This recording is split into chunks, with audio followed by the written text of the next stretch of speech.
আসসালামু আলাইকুম, স্বাগত জানাচ্ছি বাংলা সংবাদে। শুরুতেই সংবাদ শিরোনাম। বাংলাদেশের সর্বশেষ গুরুত্বপূর্ণ আপডেট সংবাদে আপনাকে স্বাগত। শুরুতে সংবাদ শিরোনাম, পরে বিস্তারিত। প্রথমে জানাবো রাজধানীতে 7 কলেজ শিক্ষার্থীদের বিক্ষোভ। রাজধানীর সরকারি 7 কলেজকে নিয়ে প্রস্তাবিত ঢাকা সেন্ট্রাল ইউনিভার্সিটির অধ্যাদেশ প্রকাশের দাবিতে শিক্ষার্থীরা বিক্ষোভ করছেন। আজ রাজধানী সায়েন্স ল্যাব এলাকায় বিক্ষোভ মিছিল ও শান্তিপূর্ণ অবস্থান কর্মসূচি পালন করেছেন শিক্ষার্থীরা। গত কয়েকদিন ধরে অবস্থান কর্মসূচি সফল করতে ক্যাম্পগুলোতে পোস্টারিং, ব্যানার প্রস্তুতি ও প্রচারণা চালায় শিক্ষার্থীরা। এরপর জানাবো জুলাই ঘোষণাপত্রে পরিপূর্ণ অভাব রয়ে গেছে বললেন আক্তার হোসেন।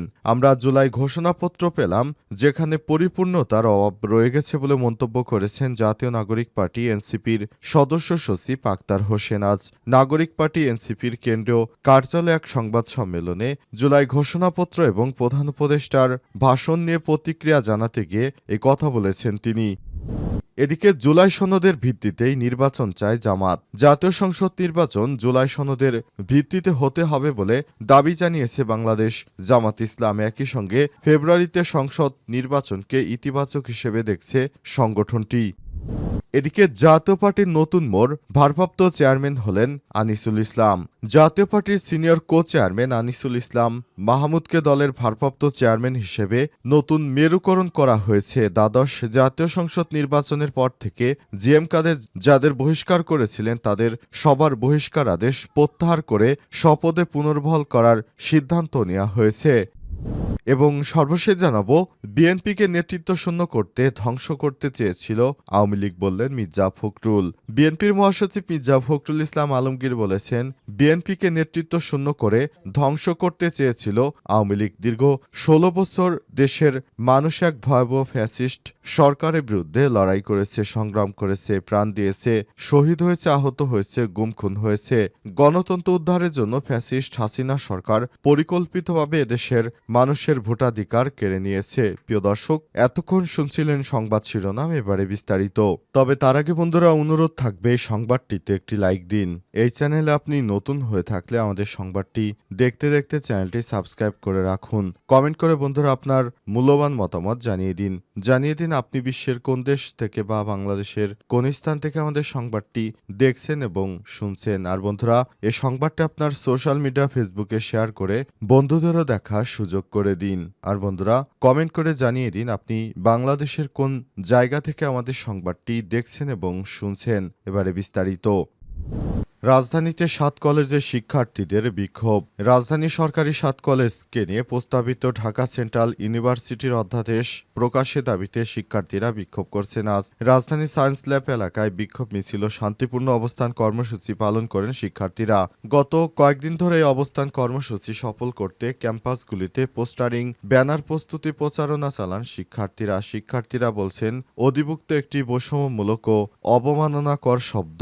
দীর্ঘদিন ধরে 7 কলেজ নামক অবকাঠামোর কারণে তারা পরিচয় সংকটে ভুগছেন। সময় এসেছে আলাদা পরিচয় আত্মপ্রকাশ করার। এই সরকার এই কাঠামোর বাস্তবায়নের পথ খুলে দেওয়ার ঘোষণা দেওয়ার পর শিক্ষার্থীরা চান দ্রুত সময়ের মধ্যে অধ্যাদেশ কার্যকর করা হোক। ঢাকা সেন্ট্রাল ইউনিভার্সিটি নামটি শুধু একটি প্রতিষ্ঠানের নাম নয়, বরং এটি একটি শিক্ষার্থীদের বহু বছরের আত্মপরিচয়ের লড়াই। ঢাকা বিশ্ববিদ্যালয় কলেজের ইংরেজি বিভাগের শিক্ষার্থী আফজাল হোসেন বলেছেন, আমাদের নতুন বিশ্ববিদ্যালয় ভর্তি কার্যক্রম খুব তাড়াতাড়ি শুরু হবে, কিন্তু এখনও রাষ্ট্র বিশ্ববিদ্যালয় অধ্যাদেশ জারি করে নাই। দ্রুত অধ্যাদেশ জারির জন্য রাষ্ট্রের কাছে জোর দাবি জানাচ্ছি। যদি দ্রুত সময়ের মধ্যে অধ্যাদেশ জারি করা না হয় তাহলে আন্দোলন অব্যাহত রাখতে বাধ্য হবে বলে ঘোষণা করেছেন তারা আরও জানিয়েছেন, আমাদের স্বতন্ত্র বিশ্ববিদ্যালয় বানিয়ে তাহলে লাভ হলো কি? তারা এমন একটা দায়িত্ব পালন করছে যে আন্দোলন না করলে কোনো কাজই তারা করতে চায় না। জুলাই ঘোষণাপত্রে পরিপূর্ণতার অভাব রয়ে গেল বললেন আক্তার হোসেন। আমরা জুলাই ঘোষণাপত্র পেলাম যেখানে পরিপূর্ণতার অভাব রয়ে গেল বলে মন্তব্য করেছেন জাতীয় নাগরিক পার্টি এনসিপির সদস্য সচিব আক্তার হোসেন। আজ জাতীয় নাগরিক পার্টি এনসিপির কেন্দ্র কার্যালয়ে এক সংবাদ সম্মেলনে জুলাই ঘোষণাপত্র প্রধান উপদেষ্টার ভাষণ নিয়ে প্রতিক্রিয়া জানাতে গিয়ে সব কথা বলেছেন তারা। আক্তার হোসেন বলেছেন, জুলাই ঘোষণাপত্র পাঠের উদ্যোগকে স্বাগত জানাই, তবে জুলাই ঘোষণাপত্র ঘোষণাপত্রের মধ্যে কিছু বিবাদ রয়ে গেল।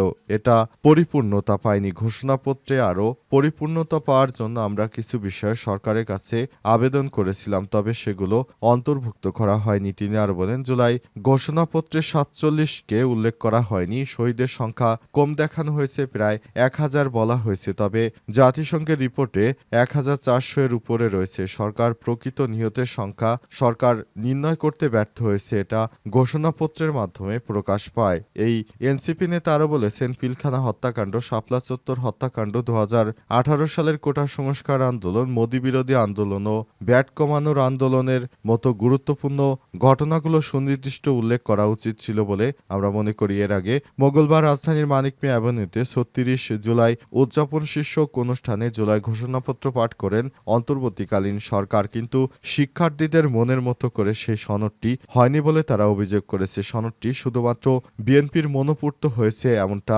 জানা যাচ্ছিল বিভিন্ন মাধ্যম থেকে। জুলাই সনদের ভিত্তিতে নির্বাচন চায় জামাত। জাতীয় সংসদ নির্বাচন জুলাই সনদের ভিত্তিতে হতে হবে বলে দাবি করেছে জামাত ইসলাম। তারা বলেছে, আমরা যে কারণে এই জুলাই আন্দোলন সংগঠিত করেছি, যে কারণে আমাদের এতদিনের প্রত্যাশা, সেটিকে বাদ দিয়ে আমরা নির্বাচনে অংশগ্রহণ করতে পারি না। জামাত ইসলামের পক্ষ থেকে আরও জানানো হয়েছে, জুলাই আন্দোলনের ফসল হচ্ছে শেখ হাসিনার পদত্যাগ। সুতরাং এই জুলাই আন্দোলনের ভিত্তিতেই হতে হবে আগামীর নির্বাচন। তা না হলে আমরা নতুন করে এই ধরনের কোনো কর্মকাণ্ড পরিচালিত করতে দিতে পারি না। জামাত ইসলামের নেতৃত্ববৃন্দ আরও জানিয়েছেন, আমরা এমন একটি রক্ষণশীল সমাজ ব্যবস্থা চেয়েছি যেটা শেখ হাসিনার সময় করতে দেওয়া হয়নি, কিন্তু বাংলাদেশ জামাত ইসলাম চায় জুলাই সনদের ভিত্তিতে একটি ঐতিহাসিক জাতীয় নির্বাচন, যে নির্বাচনের মাধ্যমে তাদের সমস্ত দাবিদার, জনগণের সমস্ত দাবিদার প্রতিফলন হতে পারে বলে মন্তব্য করা হয়েছে। অন্তর্বর্তীকালীন সরকারের প্রধান উপদেষ্টা প্রফেসর ডক্টর মোহাম্মদ ইউনূসের নেতৃত্বে বাংলাদেশ যেভাবে পরিচালিত হচ্ছে, এরই ধারাবাহিকতায় জুলাই গণ অভ্যুত্থানের বিষয়টিকে খুবই গুরুত্বপূর্ণ উল্লেখ করে জামাত ইসলামের পক্ষ থেকে জানানো হয়েছে, এই জুলাই সংগঠিত হয়েছে বলে আপনারা আজ নির্বাচনের স্বপ্ন দেখতে পেরেছেন। সুতরাং জুলাই সনদের ভিত্তিতে আমাদেরকে জাতীয় নির্বাচন দিতে হবে। তা না হলে জামাত ইসলাম যে পিআর পদ্ধতি বা অন্যান্য যে পদ্ধতি চেয়েছে, এগুলো যদি পূরণ না করা হয়, তাহলে আমরা এই ধরনের কর্মকাণ্ড কখনোই মেনে নেব না। জাতীয় পার্টিতে নতুন মোড়, ভারপ্রাপ্ত চেয়ারম্যান হলেন আনিসুল ইসলাম। জাতীয় পার্টির সিনিয়র কো চেয়ারম্যান আনিসুল ইসলাম মাহমুদকে দলের ভারপ্রাপ্ত চেয়ারম্যান হিসেবে মনোনীত করা হয়েছে। আজ ৫ই আগস্ট জিএম কাদেরের বিরোধী অংশ দলীয় সভায় সিদ্ধান্ত নেওয়া হয়েছে। দলীয় পার্টির জাপা চেয়ারম্যান জিএম কাদেরের উপর আদালতের নিষেধাজ্ঞার সুযোগে দলের ভেতরে নতুন মেরুকরণ তৈরি হয়েছে। দ্বাদশ জাতীয় সংসদ নির্বাচনের পর থেকে জিএম কাদের যাদের বহিষ্কার করেছিলেন, তাদের সবার বহিষ্কার আদেশ প্রত্যাহার করে শপথে পুনর্বহাল করার সিদ্ধান্ত নেওয়া হয়েছে। এসব সিদ্ধান্তকে জিএম কাদের এর অংশে মহাসচিব শামীম হায়দার পাটোয়ারি বেআইনি বলে মন্তব্য করেছেন। তার মতে, আদালতের আদেশে শুধু জিএম কাদের ও দপ্তর সম্পাদকের সাংগঠনিক কার্যক্রমের নিষেধাজ্ঞা দেওয়া হয়েছে। বহিষ্কার আদেশ প্রত্যাহারের বিষয়ে কোনো নির্দেশনা ছিল না। গত ৩০শে জুলাই ঢাকার প্রথম যুগ্ম আদালত ও দায়রা জজ মোহাম্মদ নুরুল ইসলাম এক আদেশে জিএম কাদের এবং দপ্তর সম্পাদক মাহমুদ আলমের সব ধরনের সাংগঠনিক কার্যক্রমের উপর অস্থায়ী নিষেধাজ্ঞা জারির আদেশ করেন। এই আদেশের পরিপ্রেক্ষিতে আনিসুল ইসলাম মাহমুদ ও তার অনুসারীরা গুলশানে এক সভায় মিলিত হন। সভা শেষে পাঠানো এক সংবাদ বিজ্ঞপ্তিতে জানানো হয়, আদালতের বিধিনিষেধ থাকায় জিএম কাদের কাউকে ভারপ্রাপ্ত চেয়ারম্যান মনোনীত করতে পারছেন না। ফলে গঠনতন্ত্রের বিধান অনুযায়ী সিনিয়র কো চেয়ারম্যান হিসেবে আনিসুল ইসলাম মাহমুদকে ভারপ্রাপ্ত চেয়ারম্যানের দায়িত্ব পালন করতে দেওয়া হয়েছে। একই সঙ্গে জিএম কাদেরের বহিষ্কার আদেশ আদালতের আদেশে অকার্যকর হয়ে গেছে বলে দাবি করেছেন তারা। নতুন করে কে চেয়ারম্যান হবে, এই দ্বন্দ্ব থেকে মূলত এ সমস্যার সমাধান করা হয়েছে।